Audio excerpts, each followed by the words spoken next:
Bonjour à tous, je vais vous présenter ici ce qu'est un jamboree, ce qu'est le jamboree mondial, quand il a lieu, qu'est-ce qu'on peut y vivre et quelles sont les modalités pratiques pour l'inscription. Avant de commencer, une petite vidéo pour vous mettre un peu dans l'ambiance.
Alors un jamboree, c'est un terme qui est utilisé dans le jargon scout pour parler d'un rassemblement de scouts ou de guides. Ça peut être un jamboree national. Typiquement, la Pologne a fait un jamboree national avant celui dont on va parler ici aujourd'hui. Il y en a chaque année des jamborees. Et ça peut être un jamboree entre quelques pays, au niveau européen, voire même au niveau mondial. On va parler ici du jamboree mondial qui a lieu tous les 4 ans.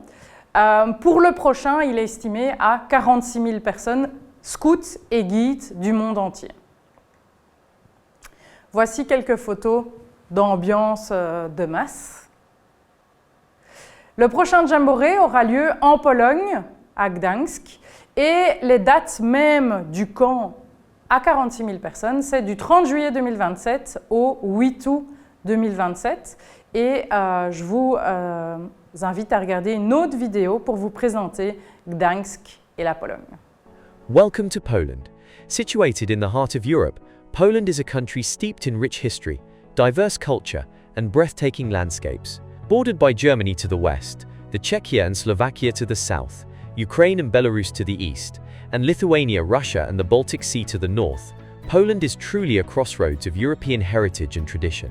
Now, let's take a closer look at Gdańsk, one of Poland's most fascinating cities, and the host city of the World Scout Jamboree. Nestled on the northern coast, right on the Baltic Sea, Gdańsk is a bustling port city with a vibrant maritime history. It's part of the Tri-City area, which also includes Sopot and Gdynia. Renowned for its stunning architecture, cobblestone streets, and colorful facades, Gdańsk is a must-visit destination.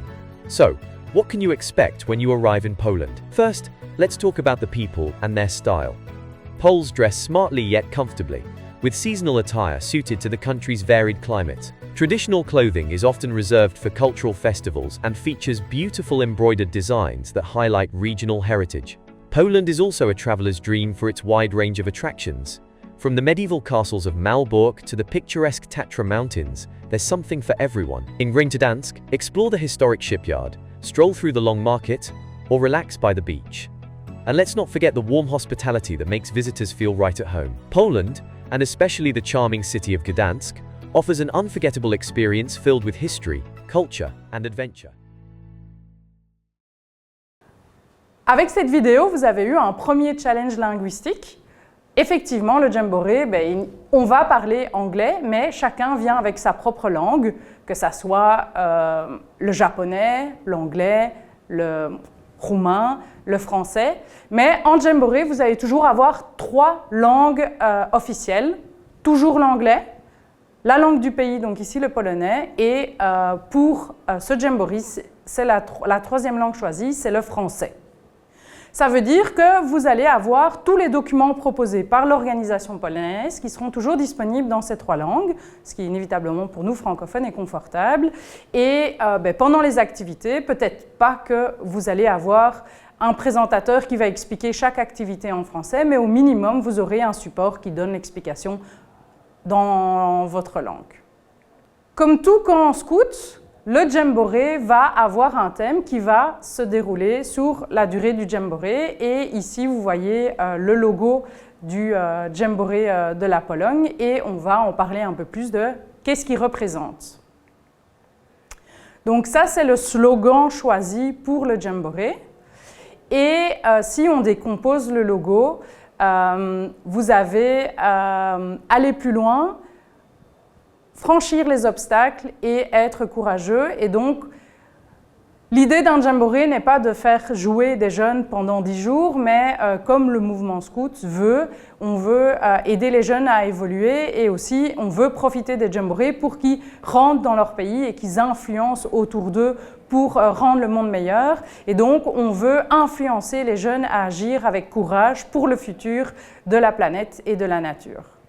Alors, on a parlé, un Djemboré, c'est 46 000 personnes, ça fait beaucoup de gens. 46 000 personnes qu'on met au même endroit, on va vivre 10 jours ensemble au même endroit, bien, inévitablement, il faut un grand terrain pour ça. Vous voyez ici le plan qui est imaginé par la Pologne. Alors, c'est un draft, il va sans doute encore évoluer, mais c'est quelque chose quand même de relativement compact. Les Polonais ont fait ça assez bien. Par rapport au Djemboré précédent, la distance d'une extrémité à l'autre est la plus courte.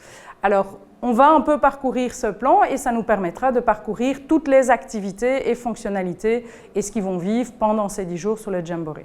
Sur cette carte, on voit au-dessus, il y a une petite bande bleu clair. En fait, ça représente la mer. Comme on a vu dans la vidéo juste avant, effectivement, Gdańsk est à proximité de l'eau et donc ils auront l'opportunité d'aller faire des activités nautiques. Alors, un Djemboré a toujours le même déroulement. Il commence par une cérémonie d'ouverture, il termine par une cérémonie de clôture, un peu comme les Jeux Olympiques, et au milieu, vous avez une cérémonie. Faire une cérémonie avec 46 000 personnes, il faut quand même un endroit relativement grand. C'est ce qu'on appelle l'aréna. C'est un endroit, toutes les fonctionnalités en rouge sur la carte sont des fonctionnalités communes où tout le monde a accès, où les jeunes vont aller vivre ces cérémonies. Alors, vous voyez ici les images de la cérémonie en Corée, donc comme un grand festival avec plein de scouts, où vous allez avoir inévitablement du festif et vous allez avoir des trucs complètement classiques. Une cérémonie de drapeau, chaque pays présent sur le Djemboré défilera avec son drapeau. La cérémonie commencera par hisser le drapeau de l'OMMS, qui est l'organisme qui chapeaute cet événement, et ça permettra de lancer après la suite des activités du Djemboré. Ensuite, on va parler des sous-camps. 10 jours, oui, bien sûr, on est là pour s'amuser, on est là pour se rencontrer, mais il y a aussi tous les jours des choses classiques. Il faut dormir, il faut manger, et donc tout ça se passe dans les sous-camps avec sa troupe, qui dorénavant, je parlerai de unit. Alors, qu'est-ce qu'on va retrouver dans un sous-camp? Dans un sous-camp, vous allez avoir une infirmerie, bien sûr. On espère qu'il n'y ait pas de petits bobos, mais au cas où, tout est prévu. Vous avez un bureau de sous-camp où on peut aller poser toutes ces questions. Inévitablement, on va avoir des points de rechargement. On considère que chaque jeune, potentiellement, vienne avec son téléphone pour prendre des photos et pour garder des souvenirs, échanger ses coordonnées avec les gens avec qui ils vont rencontrer pour qu'ils gardent le contact. Et donc, il faut permettre à ces 46 000 personnes de charger leur téléphone. Inévitablement, vous allez avoir des sanitaires, que ce soit douche, toilette, tout est prévu pour que tout le monde puisse avoir l'hygiène nécessaire.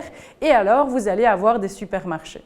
Donc, comme on dit, le sous-camp, c'est là où toute la vie de base se passe. Eh bien, la unit, c'est comme dans la troupe en été. Vous allez vous faire à manger vous-même.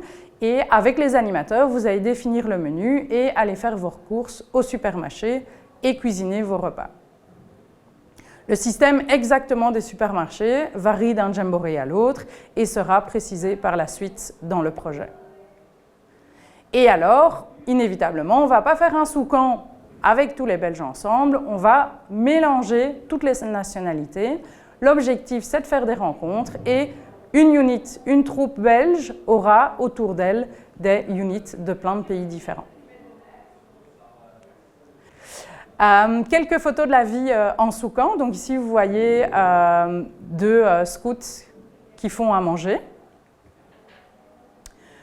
Des jeux. Des soirées. Il faut considérer que sur un jamboree, la journée type, c'est 8 heures pour dormir. On veut que ceux qui ont besoin de dormir 8 heures aient l'occasion de dormir 8 heures. 8 heures d'activités qui sont vraiment organisées par la Pologne. Et alors après, 8 heures de temps libre, où là, il y aura du vrai temps libre, où ils pourront lire un livre, appeler papa-maman, envoyer des messages à leurs amis, aller faire des selfies, ou même aller faire des activités qui sont plus en libre accès, ou aller discuter avec les voisins et faire des rencontres. Ici, c'est une photo qui représente un truc qui est typique dans les Soukhans. C'est comme on est entouré d'autres pays, ben, à chaque repas, il y a des échanges. Une patrouille qui va partir manger dans la troupe d'à côté, une patrouille de la troupe d'à côté qui va venir manger chez nous. Et là, vous voyez plusieurs units qui se sont mis ensemble, qui ont fait une grande table, et ils ont tous mangé ensemble, tout mélangé. Comme je disais, il y a de la place pour l'hygiène. On dort sous tente, inévitablement pour 46 000 personnes, pas le choix. Ici, pour le jamboree, les tentes vont être fournies par le contingent belge. Donc, chaque participant ne doit pas emmener sa tente pour pouvoir loger sur le jamboree. Voici une photo vue de haut. Les Belges aiment bien quand même faire des constructions et donc ils avaient fait un mât. C'est le mât le plus haut du site en Corée. Des petites activités proposées aux personnes qui viennent visiter le terrain de UNIT. Et alors, tout ce qui est matériel autre que les tentes est fourni par l'organisation polonaise. Tout le matériel de cuisine, les tables, les auvents, tout ça est directement disponible sur place.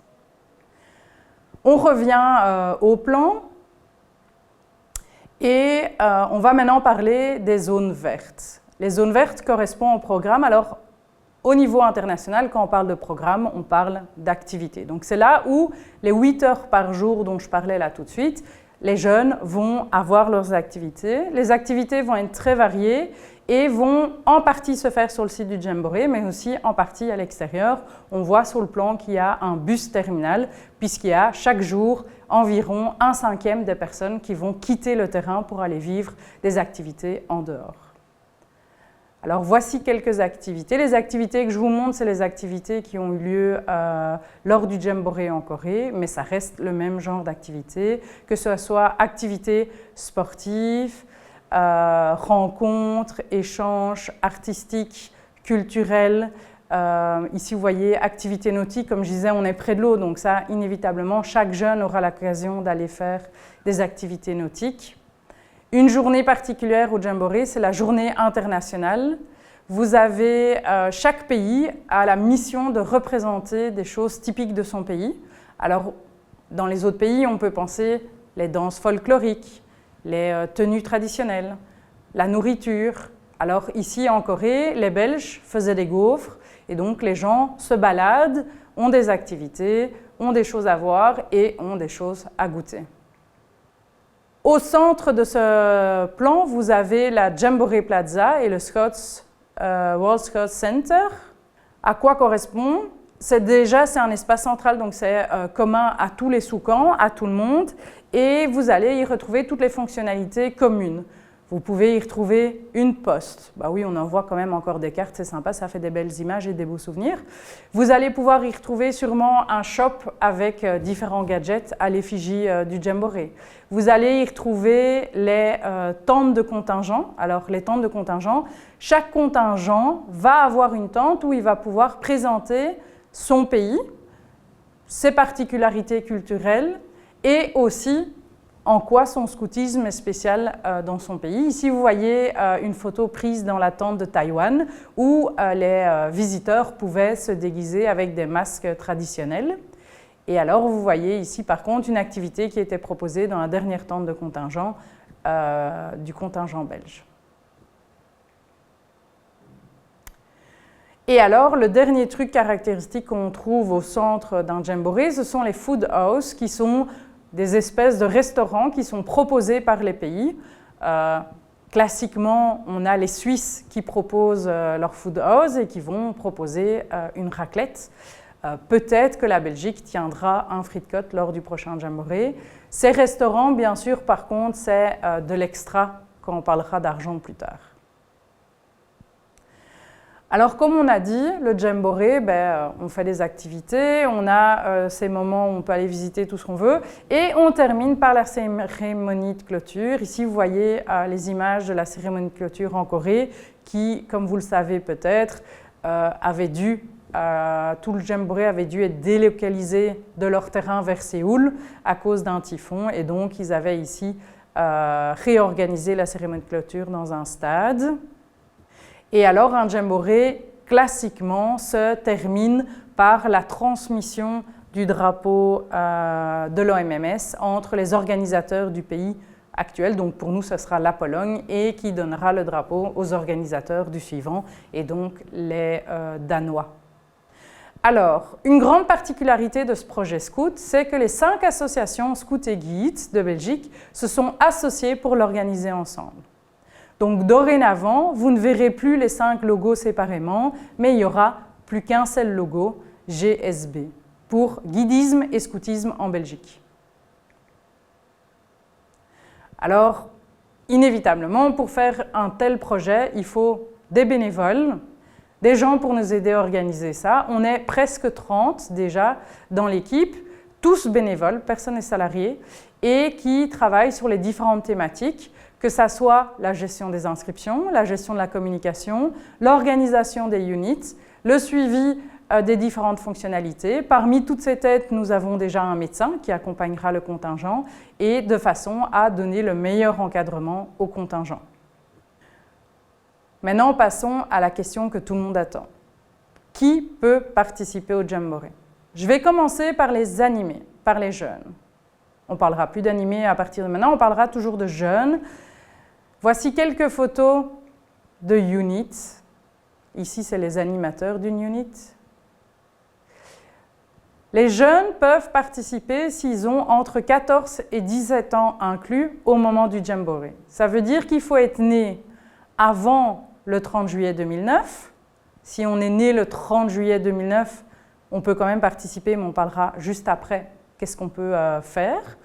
Et il faut être né au plus tard le 30 juillet 2013. Ça veut dire que si on est né le 31 juillet 2013, il faudra attendre le Jamboree suivant. Pour pouvoir participer, il faut être membre d'une des 5 associations, Scouts et Guides, et il faut rester membre pendant les 3 ans. Donc, il ne faut pas se dire « je pensais arrêter les scouts, mais je vais quand même aller au Jamboree ». Non, ça ne va pas. Il faut rester actif encore jusqu'à la fin de 2027. C'est une inscription individuelle, donc chacun individuellement, les jeunes s'inscrivent, et on va prendre les jeunes de toute la Belgique et on va les mélanger pour recréer des troupes. Donc, comme je disais, ce n'est pas des troupes dans notre vocabulaire, c'est des units. Les units sont composés de 4 animateurs et de 36 scouts. En fait, c'est 4 patrouilles, 1 animateur et 9 scouts. Et par contre, c'est important pour nous que tout le monde puisse partir au Jamboree. Donc, si à un moment, un jeune nécessite un encadrement supplémentaire, on discutera avec les parents et si besoin, on rajoutera un animateur dans la unit. Mais par contre, ce bloc de 40 est important et donc il n'y aura que 35 jeunes dans cette unit. Il n'y a pas à ce jour de réelle limite au nombre d'inscriptions. Chaque contingent est limité à 10% de l'ensemble des inscriptions. Ça veut dire qu'on pourrait avoir un contingent belge de 4600 personnes. On n'a jamais dépassé les 2000 jusqu'ici. Je pense que ce critère-là n'est pas limitatif. Par contre, il y a bien ce critère de 4 animateurs pour 36 jeunes. Donc, si on n'a pas assez d'animateurs, mais qu'on a plein de jeunes, potentiellement, il y a des jeunes qui pourraient ne pas participer. Maintenant, pour ceux qui sont nés le 30 juillet 2009 ou avant, on a dit le 30 juillet 2009, on ne peut pas être participant, bonne nouvelle, on peut partir également. Et on sera soit IST, soit animateur, on développera plus tard après. Et on attend vraiment un engagement pour l'ensemble du projet. Les animateurs, c'est un peu comme dans sa troupe en Belgique. On a déjà vu, il y a 4 animateurs par unit. Ils vont participer à toutes les activités, ils vont être au quotidien avec les jeunes, donc ils seront là au réveil, ils accompagnent les jeunes dans l'élaboration des repas, ils partent en activité avec les jeunes et ils sont du projet de A à Z, toujours les mêmes 4 animateurs avec les 36 scouts, de façon à ce qu'il y ait vraiment une relation de confiance qui se crée entre eux et que les jeunes puissent toujours avoir quelqu'un vers qui se tourner en cas de besoin. Ils doivent être également membres d'une des 5 associations, et ce aussi pendant les 3 ans. Et on demande pour l'instant que les animateurs aient 21 ans au moment du départ du Jamboree ou une expérience requise. Alors 21 ans peut paraître beaucoup, il faut juste penser que les jeunes ont entre 14 et 18 ans et il faut quand même avoir un certain recul pour pouvoir animer cette tranche d'âge. Après, l'expérience est importante. Ça veut dire que si j'ai un animateur qui a commencé à animer les éclaireurs Scout Guide à 16 ans et qui en a 20, ben, il a déjà 4 ans d'expérience avec les adolescents. Par rapport à quelqu'un qui potentiellement a commencé à 18 ans et qui a fait 3 ans d'animation chez les baladins, chez les castors, ben, inévitablement, la personne, 4 ans avec les adolescents, son expérience est plus valorisante que les 21 ans. Dans l'inscription, on vous demandera de préciser si vous avez envie d'être animateur ou si ça vous est égal. Et après, par la suite, vous aurez un questionnaire qui vous demandera d'expliquer est-ce que vous êtes formé, quelle tranche d'âge vous avez animé, quelle est votre expérience, combien d'années vous avez animé, de façon à ce que s'il y a un moment, on ne sait jamais, on est beaucoup trop d'animateurs et qu'on doit choisir, eh ben, c'est sur base typiquement de l'expérience ou des compétences particulières qu'on va dire, ben tiens, on va plutôt choisir lui ou lui. Les IST. Qu'est-ce qu'un IST? Une IST, c'est pas, on entend plein d'autres abréviations, mais c'est pas ça, c'est International Service Team. C'est des gens qui vont aider à l'ensemble des tâches du Jamboree. Pensez à votre unité, vous faites une fête d'unité, ben inévitablement, il y a plein de bénévoles, que ce soit des collaborateurs d'unité, que ce soit des parents qui vont venir aider à préparer, à servir pendant la fête, à ranger après. Ben sur un Jamboree, vous imaginez bien, il y a 1000 tâches à faire pour que le Jamboree puisse se dérouler. La Pologne estime qu'il faut 10 000 IST, de partout dans le monde, hein, ce n'est pas 10 000 chez eux. Et ces gens vont avoir plein de tâches différentes et en fait un IST choisit un job et donc chaque IST dans le contingent belge potentiellement pourra avoir des jobs différents. Vous avez des IST qui vont s'occuper d'animer les activités. Vous allez avoir des IST qui vont aider dans les supermarchés pour la distribution de la nourriture. Vous allez avoir, on a parlé de des cérémonies, ben, il faut des gens pour encadrer et veiller à la sécurité. On a parlé d'infirmerie, il y a aussi un hôpital au niveau central, ben, il faut des gens qui aillent prendre cette tâche. Et donc, ce n'est pas à ce stade-ci qu'on choisit sa fonction, mais dans le processus, dans le projet, à un moment, on demandera aux IST, ben, tiens, quelles sont les tâches que tu as envie de faire? Et typiquement, quelqu'un qui dit, ben, moi j'ai envie d'aller travailler à l'hôpital, ben, voilà, n'importe qui ne va pas travailler à l'hôpital, il faut quand même démontrer des compétences et donc potentiellement il faut donner son diplôme ou peut-être quelqu'un qui voudrait aller travailler dans l'équipe com en disant moi je sais faire des vidéos, ben peut-être montrer des résultats pour démontrer qu'il a effectivement des capacités. Et alors ensuite, ben, ce qui est intéressant, c'est qu'on ait une diversité d'origine des gens dans chaque équipe et donc vous allez avoir ce qu'on appelle les patrouilles internationales. Donc vous allez être mis dans une équipe où vous avez des gens de partout dans le monde avec lesquels vous allez travailler les 10 jours pour votre tâche. Il faut toujours être membre d'une des 5 associations et ce pendant tout le projet. Et alors pour être IST, il faut juste avoir 18 ans au début du Jamboree, donc il faut être né au plus tard le 30 juillet 2009. Attente de notre part vis-à-vis de tous les membres du contingent, que ce soit les jeunes, les animateurs, les IST ou même la CMT, on attend un engagement pour l'entièreté du projet. J'ai dit que les inscriptions pour les jeunes est individuelle et que les gens viennent de partout, qu'on les mélange pour faire des units. Ça veut dire que c'est aussi des animateurs qui ne connaissent pas. C'est important qu'on ait la possibilité de faire que ces gens se connaissent, qu'il y ait l'ambiance qui soit créée au sein des units avant de partir au Jamboree, de façon à ce qu'ils aient une expérience la plus confortable possible. On a observé sur des projets précédents des jeunes qui ne venaient pas aux activités préparatoires et qui arrivaient au Jamboree, en fait, ils ne connaissaient pas tellement le reste de la unit et du coup, ils ont un retard dans la dynamique. Ce n'est pas qu'ils ont déjà des potes dans la unit et c'est beaucoup plus compliqué pour eux de rentrer dans le Jamboree. On parlera juste après, c'est quoi ces activités préparatoires. On attend une attitude positive et ouverte. Inévitablement, on va pour rencontrer 46 000 personnes, mais ça commence dès le départ dans sa unit, que ce soit entre francophones, néerlandophones ou même vis-à-vis de tout autre aspect. Une participation active aux différentes activités, il faut venir au week-end et en week-end, les activités qui sont proposées, il faut les vivre pleinement. Et alors, un respect des règles de vie.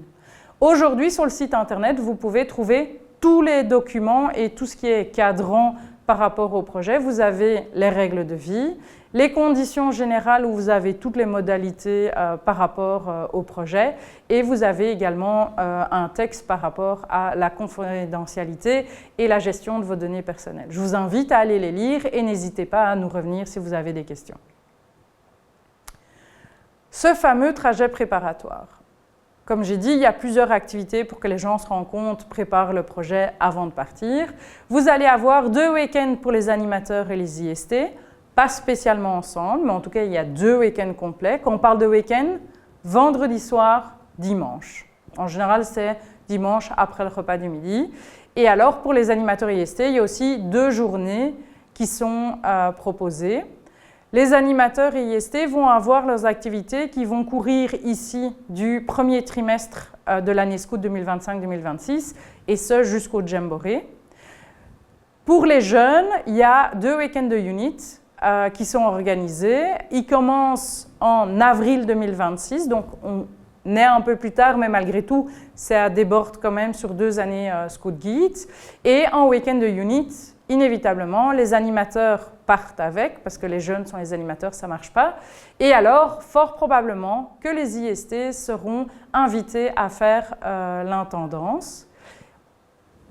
Jusque-là, on vit en unit, à 40, pour bien faire connaissance, bien créer son ambiance de unit, commencer à découvrir la dynamique de Jamboree, préparer des choses qui doivent être préparées au sein de la unit. Et alors, en mai 2027, on organise un mini-camp où on va mettre tous les Belges ensemble pour faire un espèce de mini-Jamboree à notre échelle, rencontrer l'ensemble du contingent. Quand on parle de contingent, c'est tous les membres belges qui partent au Jamboree. Et alors, on va y vivre un peu en super raccourci, parce que là, inévitablement, ce n'est pas 10 jours, un mini-Jamboree avec donc une cérémonie d'ouverture, des activités, une cérémonie de clôture. On vit par unit en sous-camp, on se fait à manger dans son sous-camp, tout comme c'est prévu sur un Jamboree. On doute que les jeunes racontent 100% de l'information qu'on va leur donner à leurs parents. Et donc, on prévoit 2 sessions d'information où les parents seront également invités. C'est important que les jeunes soient là, mais c'est important aussi que les parents soient là de façon à ce que tout le monde ait la même information. Voici quelques photos de week-end de unit. Ici, c'est des photos du pré-camp, vous voyez. Ça donne la même chose que la photo que vous avez vue avant. Un petit jeu de société en unit. Bon, c'est juste ambiance belge versus ambiance coréenne. On se fait à manger.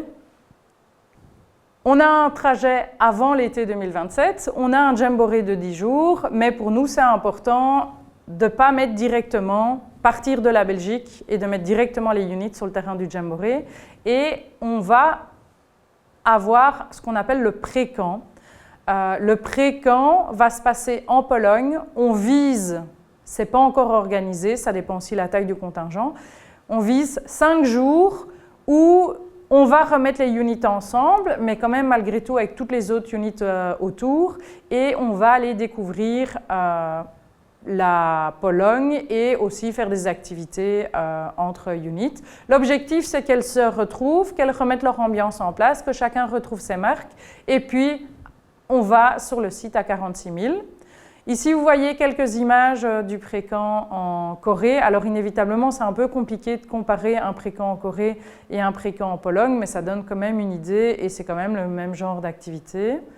Donc, du temps ensemble, de la nature, de la découverte, du culturel. Le programme ici pour la Pologne n'est pas encore connu, mais au fur et à mesure de l'évolution de la préparation, ce genre d'information vous sera donné.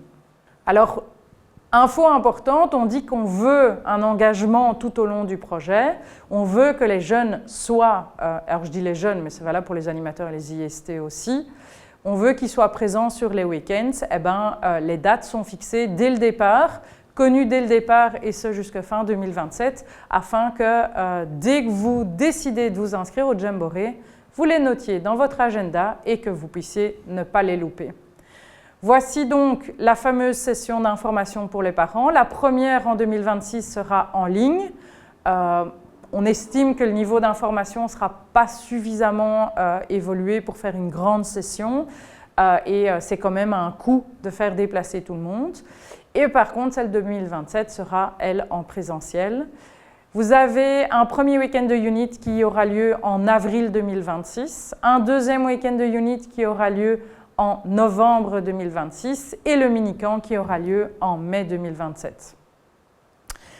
C'est les mêmes dates de week-end pour tout le monde. Alors potentiellement, certains parents se disent « ben moi j'ai plusieurs enfants que je vais inscrire, comment est-ce que je vais faire ?» Ben, on veille à lier les units des frères et sœurs de façon à ce qu'un parent n'ait qu'un endroit où il dépose ses 2 ou plusieurs enfants pour vivre leur week-end de unit. Pour les adultes, quelques dates supplémentaires. Premier week-end en novembre 2025. Alors, il y a une partie qui a une journée, une partie qui a un week-end, mais ça reste les deux calés sur le même week-end. Après, on passe à mars 2026. L'objectif, c'est aussi de préparer le week-end de unit qui a lieu un mois plus tard. Vous avez ensuite, en octobre 2026, une journée et vous avez en mars 2027 le dernier week-end. Et vous avez les dates du mini-camp en mai 2027. Vous constaterez que les dates sont un peu plus grandes que le mini-camp donné au slide précédent. C'est simple, c'est comme le Jamboree. Pour vivre un mini Jamboree en Belgique, on a besoin de gens pour nous aider et donc on a besoin de gens pour installer les mini-camps et pour après le démonter.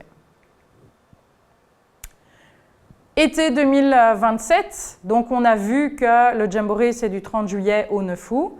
On peut arriver un jour plus tôt, on peut déjà s'installer le 29 juillet. On a dit on veut 5 jours de pré-camp, donc vous devez compter que la période minimum à bloquer, c'est du 24 juillet au 9 août 2027, au cas où certains voudraient déjà réserver leurs vacances de cet été-là, ou voire même aller discuter avec les animateurs de votre unité pour adapter les dates traditionnelles de votre camp. Mais prenez toujours une réserve un jour avant, un jour après, pour vraiment être sûr si par exemple c'est pour préserver un avion. Les IST, on a dit 10 000 personnes pour encadrer l'ensemble du Jamboree. En un jour, 36 000 personnes vont arriver sur le site avec des cars. Inévitablement, il faut des gens pour encadrer ça. Et donc, on a déjà besoin des IST. Les IST sont attendus 2 jours avant le reste. Ils doivent arriver au Jamboree le 28 juillet. Et donc, on va leur demander de commencer 2 jours plus tôt parce qu'on veut qu'ils gardent leurs 5 jours de pré-camp comme tous les autres. Donc, ça sera plutôt 22-10 août parce qu'ils rentrent un jour après, puisqu'il faut bien sûr encadrer les cars qui partent le 9 août. Et alors, ils ont une petite fête pour les remercier pour tout le travail qu'ils auront fait pendant 10 jours.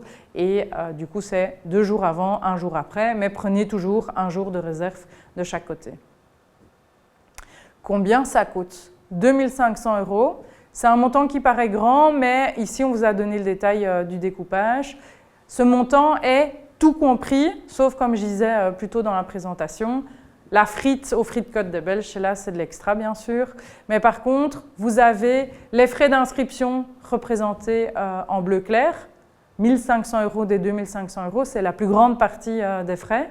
Vous avez les frais de déplacement pour partir de la Belgique, aller en Pologne, faire le pré-camp, et puis après le Jamboree, rentrer jusqu'en Belgique. Vous avez les frais de pré-camp avec le logement, la nourriture, les activités, tout ce qu'on va vivre pendant les 5 jours. Les week-ends et les mini-camps, la nourriture, les frais de logement. Là, par contre, les frais de déplacement, ça, c'est chacun, par ses propres moyens, doit s'organiser pour aller jusqu'au lieu de week-end ou de mini-camp.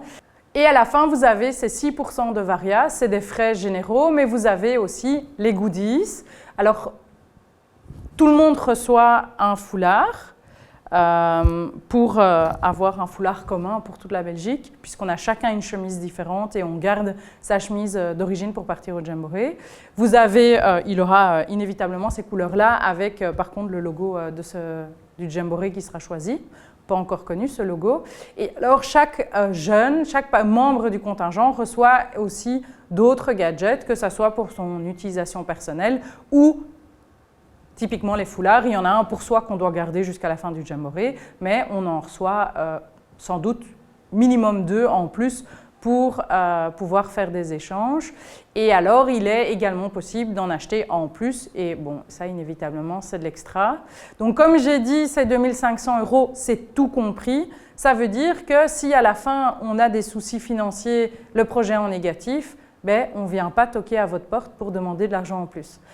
Dans ce montant, il y a, et donc c'est dans les varia aussi, une réserve de 3%, 75 € qui sont bloqués jusqu'à juillet 2027 et vraiment juste s'il y a un souci. Imaginons, dernier jour, 9 août, il y a un car qui a un pneu crevé et que, pas de chance pour nous, dans le contrat avec la compagnie de car, les frais de logement et de nourriture dans ce cadre-là ne sont pas couverts, eh ben, le contingent a de la réserve pour pouvoir couvrir ses frais. Si malgré tout, cette réserve est insuffisante, le Jamboree GSB a un fonds de réserve qui permet de couvrir ce genre de cas. Mais sachez que de tous les derniers Jamborees organisés en GSB, à aucun moment les participants n'ont pas récupéré de l'argent. Les inscriptions. Info importante, les inscriptions ouvrent le 1er mai 2025 à 10 h et elles courront jusqu'au 15 juin.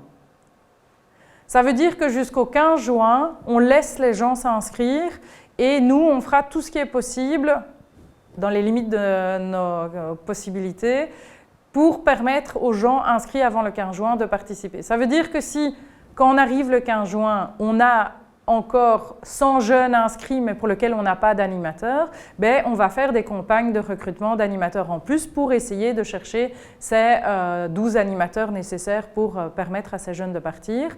Par contre, les personnes inscrites après le 15 juin, nous ne donnons plus cette garantie. On est placé sur liste d'attente et en fonction des scénarios, potentiellement, on a les animateurs, il y a des units incomplètes, ben, il y aura encore des places qui seront attribuées, ou alors il faudra potentiellement attendre que quelqu'un annule et alors on ira dans l'ordre croissant prendre sur la liste d'attente. Comment fonctionnent les inscriptions? Tout va se faire via une plateforme disponible via notre site internet. Ça va s'appeler Jambo. Donc quand on parlera maintenant de Jambo, vous savez, c'est le système administratif. Et alors, l'inscription est confirmée quand tous les points suivants sont en ordre. Il faut, sur Jambo, avoir fait tout le processus administratif, donner ces informations. Il y a également un document qui dit que je suis d'accord avec les conditions du projet, qui, pour les jeunes, il y a une partie autorisation parentale. Ce document doit aussi être complété. Quand vous recevez le mail qui dit « Votre enregistrement est complet », ça veut dire que cette phase-là est OK. Vous avez un premier raconte de 500 € à payer. On en reparlera juste après comment ça se passe. Et alors, il faut également être inscrit dans une des 5 fédérations, et ce pendant toute la durée du projet. Alors, pour ça, vous ne devez rien faire. Nous, sur base de votre inscription, vous devez indiquer de quelle association vous venez et on ira vérifier auprès de votre fédération si vous êtes effectivement bien en ordre d'assurance et alors on pourra cocher pour vous cette case. Quand ces 3 étapes sont en ordre, qu'on a vérifié que votre document PDF dont je parlais juste avant est bien correctement complété, alors vous recevrez un mail du contingent qui dira « Votre inscription est confirmée ». Les 2500 € vont être ventilés en 20 mois. Donc vous avez avant le 15 juin le premier paiement de 500 € à faire et puis après c'est tous les 5 mois, 100 € par mois qui va être demandé et donc on termine le paiement des 2500 € en février 2027. Comme ça permet aussi de voir dans votre budget comment vous pouvez récolter cet argent et aussi pour les jeunes qui peut-être font des jobs students de voir comment est-ce qu'ils peuvent récolter ça. 2 moyens de paiement, Bancontact, Payconiq, mais c'est aussi directement via Jembo que ça se passe. Potentiellement, on ne sait pas où on sera dans 2 ans, on ne sait pas si, voilà, moi personnellement, je ne sais pas si mes parents ne seront pas à l'hôpital dans 2 ans, et donc il faut quand même prendre quelques sécurités, et donc le contingent proposera aussi une assurance annulation. On est encore en cours de négociation avec les compagnies d'assurance, mais on devrait tourner aux alentours des 150 € pour couvrir les frais. Alors, il faut bien se renseigner, une assurance annulation ne couvre pas tout, c'est certains cas, donc ça, il faut quand même en être conscient. Et alors, vous savez sans doute que les assurances, on en a souvent trop, donc potentiellement, vous avez déjà ça. Parfois, si on paye avec sa carte Visa, son voyage, il est couvert en assurance annulation. Et j'ai entendu récemment qu'il y a certaines banques qui, si vous avez une telle carte Visa, si le voyage est payé avec un autre compte en banque de la même banque, vous pouvez également bénéficier de cette assurance. Donc, n'hésitez pas à prendre contact avec vos banquiers, avec vos courtiers en assurance pour vérifier ça. Et si pas, il y aura la possibilité de prendre ça via le contingent. Ces détails pratiques-là arriveront dès qu'ils sont confirmés. On arrive à la fin de la présentation. 3 moyens de rester informé de la suite des événements, entre autres les détails pratiques pour l'ouverture des inscriptions. Vous avez le site internet jamboree2027.be, ça c'est vraiment la référence, toute info est mise là et après sera relayée sur les réseaux sociaux. Vous avez la page Facebook dont vous avez ici à l'écran le nom exact et vous avez aussi un compte Instagram. Je vous invite, si vous êtes sur Facebook et Instagram, l'un des deux, de suivre, comme ça vous permet d'avoir toutes les notifications par rapport à ce qui se passe dans le contingent. Je vous remercie de m'avoir écouté. J'espère que ça vous a apporté tous les éclaircissements nécessaires. Si jamais vous devriez malgré tout avoir encore une question, sur le site internet, il y a une FAQ, une session, une partie avec des questions et réponses. N'hésitez pas à aller voir là si vous ne trouvez pas la réponse. Au cas où, malgré tout, il y a encore une réponse qui reste, info@jamboree2027.be et vous pouvez envoyer votre réponse et votre question et on essaiera d'y répondre au plus vite. Merci beaucoup, bonne fin de journée.